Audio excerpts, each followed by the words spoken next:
কবুল করে নেবেন। সুবহানাল্লাহ।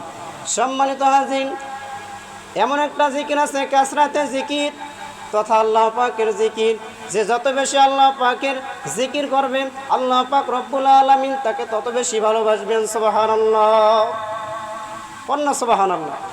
অর্থাৎ যত বেশি আল্লাহ পাকের জিকির করবেন আল্লাহ পাক তোমাদেরকে তত বেশি ভালোবাসবেন।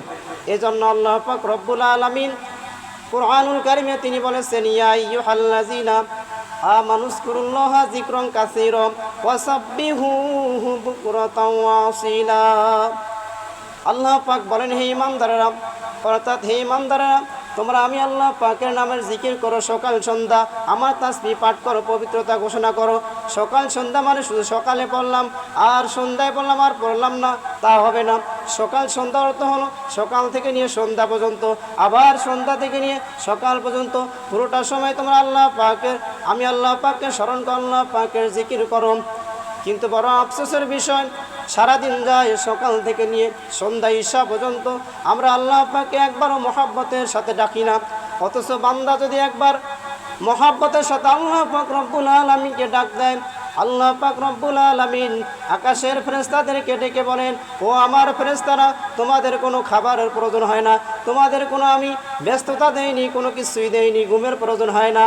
কিন্তু আমার বান্দাকে আমি এত ব্যস্ততা দিয়েছি, আমার বান্দাকে ঘুমাতে হয়, খাবার খেতে হয়, আবার সারাদিন পরিশ্রম করে, এরপরেও আমার বান্দা আমাকে স্মরণ করেছে, আমার বান্দা আমাকে ডাক দিয়েছে। ও আমার ফেরেশতারা, তোমাকে আমি কথা দিলাম, তোমরা সাক্ষী থাকো, আমার বান্দা আমাকে ডাক দিয়েছে, আমি আমার বান্দার জীবনের সমস্ত গুনাহগুলো ক্ষমা করে দিলাম। সুবহানাল্লাহ। একবার মহাব্বতের সাথে বলেন না আল্লাহু আকবার। দেখেন, আল্লাহ পাককে যদি আমরা মহাব্বতের সাথে একবার ডাকতে পারি, আল্লাহ পাক আকাশের ফেরেশতাদেরকে সাক্ষী রেখে বলেন যে তোমাদেরকে কোনো ব্যস্ততা দেয়নি, আমার বান্দাকে এত ব্যস্ততা দিয়েছি, এরপর আমার বান্দা আমাকে স্মরণ করেছে। ও ফেরেশতারা, তোমরা সাক্ষী থাকো, আমার বান্দাকে আমি জীবনের সমস্ত গুনাহ খাতাগুলো মাফ করে দিলাম। সম্মানিত হাজিরিন, এমন তিনটা আমল আছে, এই তিনটা আমল সহজ আমল, সকলের করা, প্রত্যেকের করা প্রয়োজন। পুরুষদের উচিত নারীদেরকে সেখানে আমল অভ্যাস করা, নিজেও অভ্যাস করা।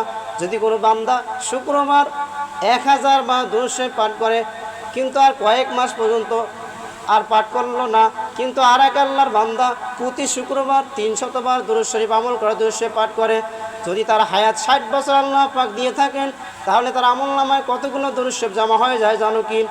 8,64,000 দুরূদ শরীফ তার আমল নামায় জমা হয়ে যায়। সুবহানাল্লাহ।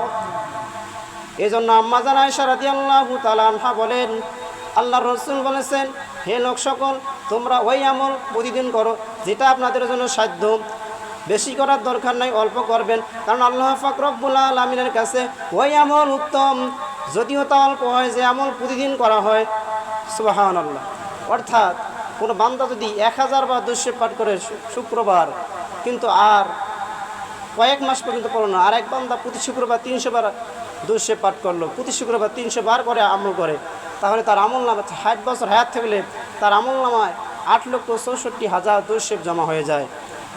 এই জন্য আম্মা জান আয়েশা রাদিয়াল্লাহু তাআলা বলেছেন যে আল্লাহর রাসূল বলেছেন যে হে লোক সকল, তোমরা ওই আমল করো, প্রতিদিন ওই আমল করো যেটা আপনাদের জন্য সাধ্য, যদি অল্প হয় তাও প্রতিদিন করবেন, কারণ আল্লাহ পাকের কাছে ওই আমল উত্তম, যদিও তা অল্প হয়, কারণ যে আমল প্রতিদিন করা হয়। সম্মানিত হাজিরিন, যে তিনটা আমলের কথা বলছিলাম, যে কোনো ইস্তেগফার 100 বার পাঠ করা, তবে উত্তম ইস্তেগফার হলো আস্তাগফিরুল্লাহাল্লাযী লা ইলাহা ইল্লা হুয়াল হাইয়ুল কাইয়্যুম ওয়া আতুবু ইলাইহি। এই ইস্তেগফার যদি কোনো বান্দা রাতের মধ্যে 3 বার পাঠ করে ঘুমিয়ে যায়, সকালবেলা সে নিষ্পাপ মাসুম বান্দা হয়ে জাগ্রত হবে। সুবহানাল্লাহ। আবার যে কোনো সময় যদি ইস্তেগফার পাঠ করে, আল্লাহ পাক, আল্লাহ রাসূল বলেছেন, যতই বড় গুনাহ হোক না কেন আল্লাহ পাক রব্বুল আলামিন তার সমস্ত গুনাহগুলো ক্ষমা করে দিবেন। সুবহানাল্লাহ। 2 নম্বর আমল আছে যে কোনো দুরূদ শরীফ 100 বার পাঠ করা। সবচেয়ে ছোট দুরূদ শরীফ হলো সাল্লাল্লাহু আলাইহি ওয়াসাল্লাম, 100 বার পাঠ করবেন। 3 নম্বর হচ্ছে সুবহানাল্লাহি ওয়াল হামদুলিল্লাহি ওয়া লা ইলাহা ইল্লাল্লাহু আল্লাহু আকবার, এই তাসবিহ পাঠ করা। আল্লাহর রাসূল বলেন, সুবহানাল্লাহি ওয়াল হামদুলিল্লাহি ওয়া লা ইলাহা ইল্লাল্লাহু আল্লাহু আকবার, এই তাসবিহ হচ্ছে দুনিয়া ও দুনিয়ার মধ্যে যা কিছু আছে সব কিছু সে উত্তম। সুবহানাল্লাহ। আল্লাহ রাসূল সাল্লাল্লাহু আলাইহি ওয়াসাল্লাম বলেছেন, তিনটা আমল। এক নম্বর হচ্ছে যে কোনো ইস্তেগফার 100 বার পাঠ করবেন, আস্তাগফিরুল্লাহ আস্তাগফিরুল্লাহ। হাঁটবেন যেন কোনো রাস্তা দিয়ে চলতেছেন, আস্তাগফিরুল্লাহ আস্তাগফিরুল্লাহ 100 বার পাঠ করলেন প্রতিদিন।